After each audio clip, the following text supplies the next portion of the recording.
I had the coolest job that any electrical engineer could ever have on the ground crew for Solar Impulse 2, the first solar-powered airplane to fly around the world only using the power of the sun. IEEE USA has given me a competitive edge because of their support system. It is so much easier doing something and being out of your comfort zone when you have someone there saying, "You got this."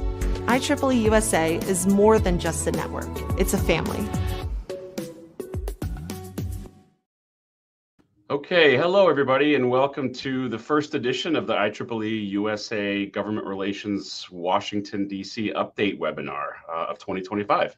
I'm Eric Heilman, Director of Government Relations here in Washington, D.C. We've got a lot going on in D.C., but it's still a lot of unknowns, as you would expect when there's a whole bunch of new people coming in, a lot of people on their way out, change is underway, a lot of curiosity, a lot of interest, a lot of action. So let's dive into kind of the high level of what's going on right now with the main players and the main organizations. We still have around a week or so, a little bit less than a week in the current Biden administration. They are on their way out.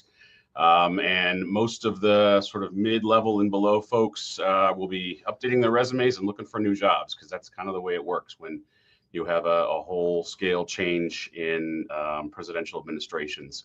So they are literally boxing things up, applying for new jobs, getting ready to turn in their keys and head out. But not before they issue a few more executive orders and do a little bit more executive action type items.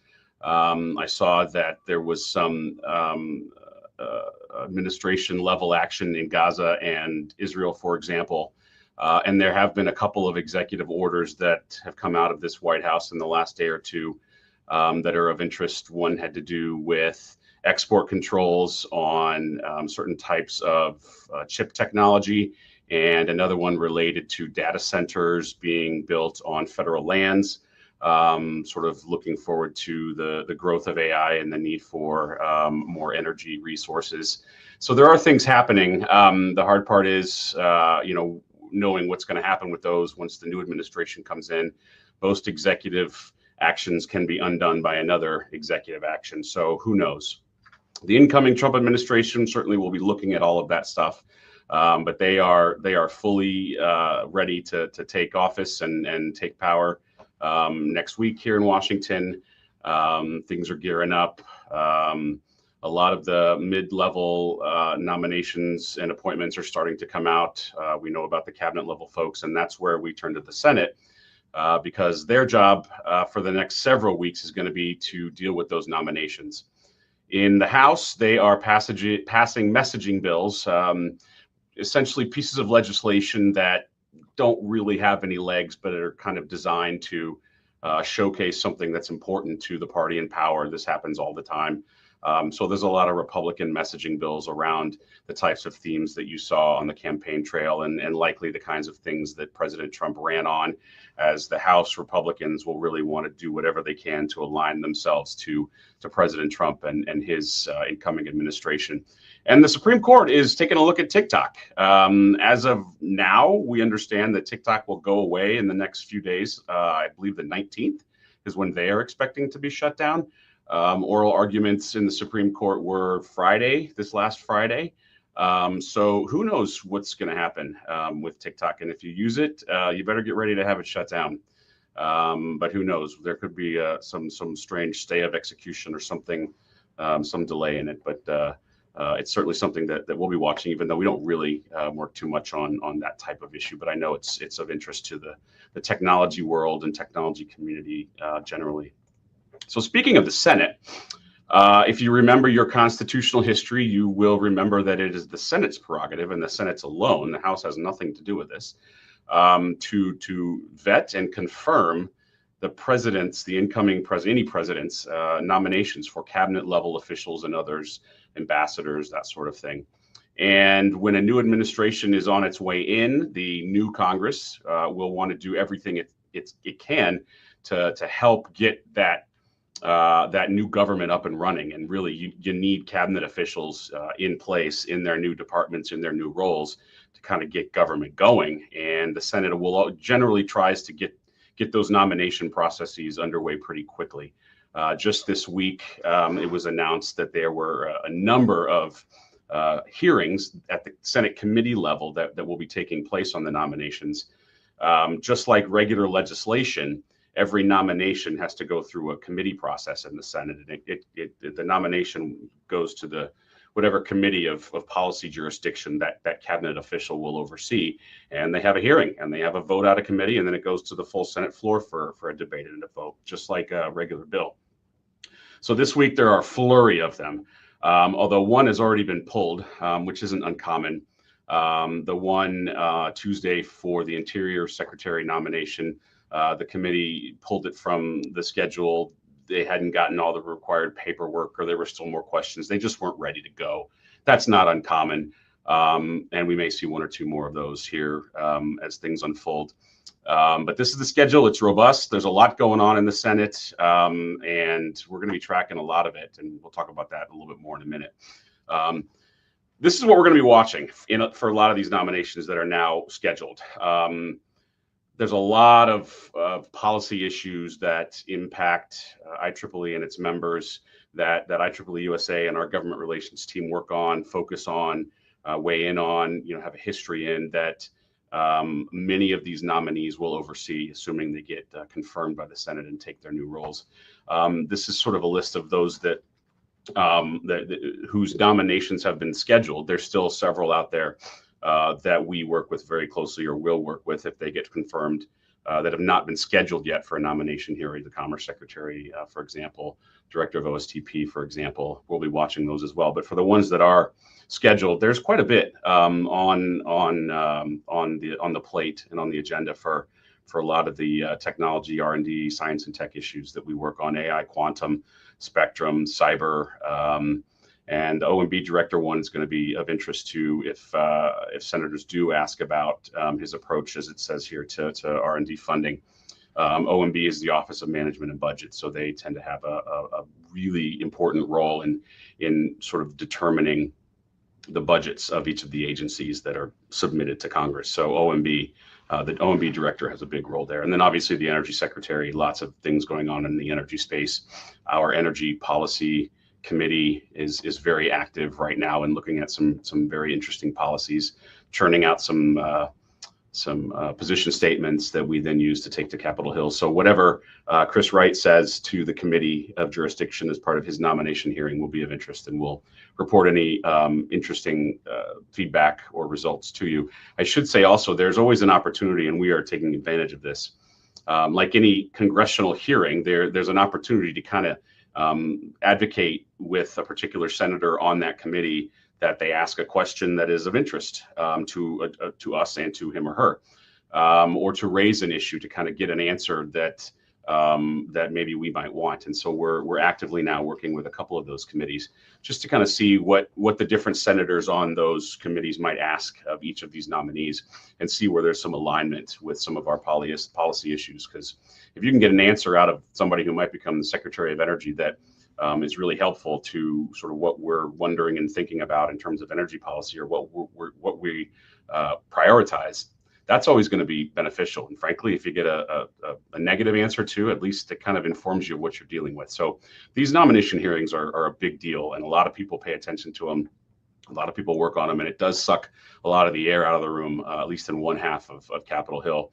And the incoming Trump administration will be very, very in tune with what's going on, and very active in sort of each of the nominees and their processes. And we kind of talked about this a little bit, but now that the actual players are in place, some of the potential policy priorities are starting to bubble to the surface. This list of issues here is not really new or really all that insightful in a way, except that these are the issues that have been mentioned by some of these incoming committee chairs and ranking members.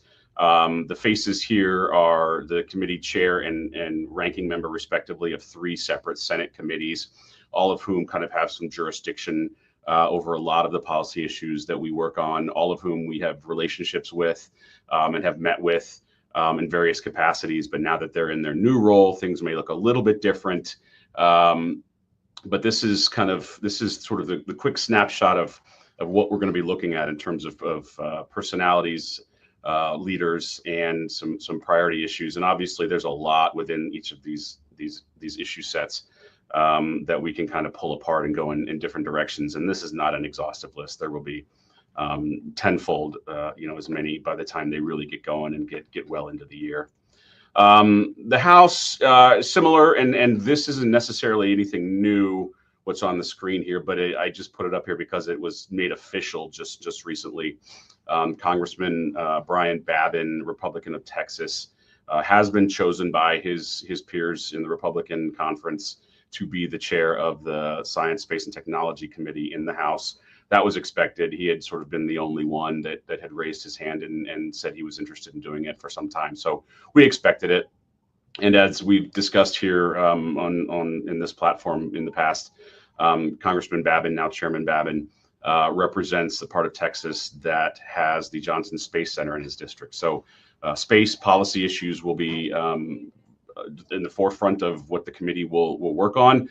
He cites, science, space, and tech sectors in his very vague, sort of broad brush remarks here. But there's a few things we can kind of tease out of here too, particularly in that second paragraph where he says, talking about red tape, we must ensure our nation is not tethered to earth by red tape. Industries should operate at the rapid speed of innovation rather than the sluggish pace of bureaucracy. I take that as sort of a swipe, or at least a focus on FAA launch licenses. That has been a bit of an issue for at least House Republicans for the last year or so, and will get a lot more scrutiny. The private sector has done a lot of complaining about the backlog of launch licenses at FAA, and so to the extent that that's an issue, I think this committee and others in Congress may want to dig in on it. But that's kind of that's sort of a broad way of saying the federal agencies that work with the commercial space industry, are going to be a little bit more under scrutiny than perhaps they have been in the past. And we've known this for a while as well. Brett Guthrie, congressman from Kentucky, is now taking over the chairmanship of the House Energy and Commerce Committee, which has a lot of jurisdiction over the federal agencies that we care about and work with. A lot of the science and tech policy that is implemented by the federal government. And this list is kind of comes a little bit from his set of talking points. And then I threw in a couple others that I've seen mentioned as ones that the chairman and the committee intend to work on.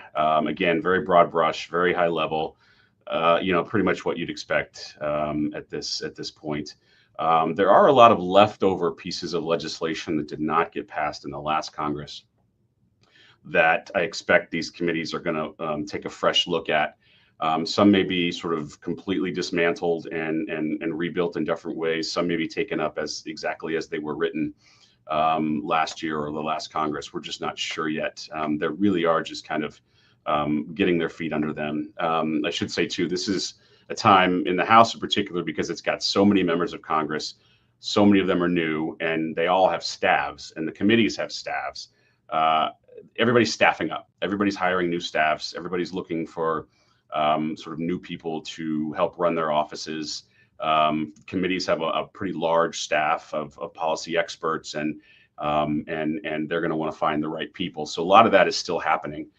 Just from an administrative perspective as well, they still need to get their offices, their actual physical offices. There's a lottery system and a seniority system, and it's kind of complicated, but they need desks to work from and rooms to work in, and a lot of that is still happening right now. There are temporary spaces where they'll put new freshman members of Congress until they get their offices. So it really is kind of the first day of school, first week of school process going on right now, but on a sort of much bigger scale because they're actively legislating and already starting to look at hearings in Congress and in the committees.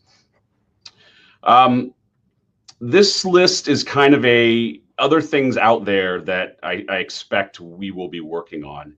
A lot of the things that were mentioned prior in the prior slides in terms of the priorities or the areas of focus for the different committees are ones we will work on as well, but a little bit more granularity and specificity on some of the actual pieces of legislation that I expect us to take a look at and to somehow be involved in.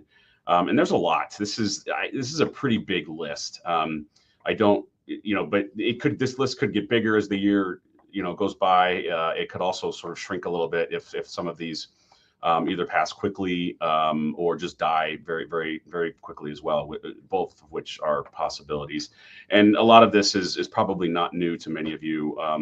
And there's not much here that's really new to us. It's just sort of rebooting things and doing things with new people in charge and with sort of a new environment. Funding levels, appropriations, we always deal with that. I think in the next couple of webinars here, I'll start talking a little bit more about where we ended up in terms of the appropriations process and the FY25 funding and the continuing resolution and potential shutdown. But that's not October or March 14th is the date that we're kind of eyeballing there. So maybe in February's update, I'll go a little bit more into that and kind of what that means and where we stand. SBIR is a program that is very important to a lot of IEEE members, and including a lot of the senior leaders at IEEE-USA at the membership level. And that program, that federal program, is up for reauthorization, for legislative reauthorization this year. We supported it last time around, and we're going to do what we can to support it and see that it gets done this time around as well. We always talk about CHIPS and Science Act. I could do a whole webinar on what may or may not happen with federal programming and the funding around that with the new Trump administration. I may have touched a little bit on it in past webinars, but there really is kind of a big question mark about how the Trump administration is going to handle those programs that have a lot of more money now than they ever did. Although it's not as much as we want, not as much as was authorized under the CHIPS and Science Act. But they are hard at work. The money is flowing out the door for a lot of programs and projects. Things are happening, and I have a hard time thinking that the new administration is just going to turn the lights out on that stuff. So that's something we're going to stay very close to and be a part of any sort of conversation or future actions on. Quantum, there's a big reauthorization on quantum that was supposed to get passed last year. It did not. We didn't do a whole lot of work on it last year, but our R&D policy committee is taking a look at that right now and looking for ways to kind of give us here in the Government Relations Department a foundation by which we can go and engage on that reauthorization legislation, because it is really important. Similarly with NASA, that was another bill that did not get passed last year that will likely get restarted this year. I think we're going to see a whole new lens on space policy generally with this administration. And I think there's a lot of reason for excitement about it. I think there's a lot of question marks as to where it's going to go. I think the future role of NASA could sort of shift a little bit to what it has always been in the past. I don't really have any real expert insight into that. It's just sort of my sense based on who's coming in and kind of what they prioritize and how they see the world of space and the technologies involved. Electricity grid, that's going to be a big issue, and just energy generally, I think, as it relates to AI, data centers, the boom that we're going to be seeing in the need for energy in the next year or two, 10 years. Congress knows it needs to look at that and work on it, and the Trump administration does too. So there's going to be a lot of work on that. We're going to revisit the Create AI Act, which we got very far last year, but just didn't quite get it over the finish line. That's a piece of legislation we're going to want to get back on board with and see if we can get the band back together and get that one passed. And then I'll also be talking more in the future about taxes. There are a number of pieces of the tax code that expire this year, and if Congress doesn't act on them, they will die, and in some cases essentially revert back to the way things were before those provisions were enacted. And in many cases, that means tax increases in some areas for some people, some businesses. And Congress will want to do everything it can to avoid that. So they are going to be doing a lot of work on tax policy this year. And there are pieces of that that are very important to our innovators, technologists, entrepreneurs, business owners, investors, inventors, particularly around the R&D piece. So we're gonna dip our toes in that and do what we can to get that steering in the right direction. So that's kind of a high-level preview of what we expect for 2025. only a few days, a couple of weeks into the year. Things are going to shift dramatically as we start to go here. I expect the Senate nominations process to have some drama. I expect that there will be some nominees that will get rejected by the Senate. That's not uncommon, although I just, because of the nature of how things are today, or how things are right now with this Congress and this administration, I just think that the opportunities for drama are a little bit more heightened. And hopefully we can get some good people in place at some of these key agencies that will hit the ground running, who will be receptive to IEEE and its members, and that we can develop a really good working relationship with on a lot of areas of common ground that I know exist. There will always be some. We just got to find those and really partner and move balls forward. And that's kind of what our job is here. So looking back kind of at some events and just sort of an update, preview, whatever. IEEE Rising Stars Conference was last week, the annual conference for sort of focused on young professionals and students in the IEEE families. Great conference, happens in Las Vegas every year. IEEE-USA is always a very high-level sponsor and supporter of this conference. We have a booth there. Our board, full board, usually attends. And yours truly got to present alongside our regional director, Matt Francis. And we talked a little bit about the CHIPS and Science Act and sort of the future for the industry for a lot of students and young professionals who may not have considered the semiconductor industry, and that piece of legislation and how there might be future employment and educational opportunities for them there. So it was a great event. Down in the bottom right there is our new board president, Tim Lee, who had a great time and put up a lot of great social media and gave a lot of great shout outs and credits to much of the IEEE USA team and volunteer members. So a great event. And just a reminder, we put this up. This is probably the last time we're going to remind folks, if there's any interest in the internship program, the WISE internship program that we co-manage. Applications are due in a couple of weeks. It's a great program. If you've got students, if you are a student, if you know of people who might be interested in coming to Washington for a summer and doing a summer internship, please take a look at our website.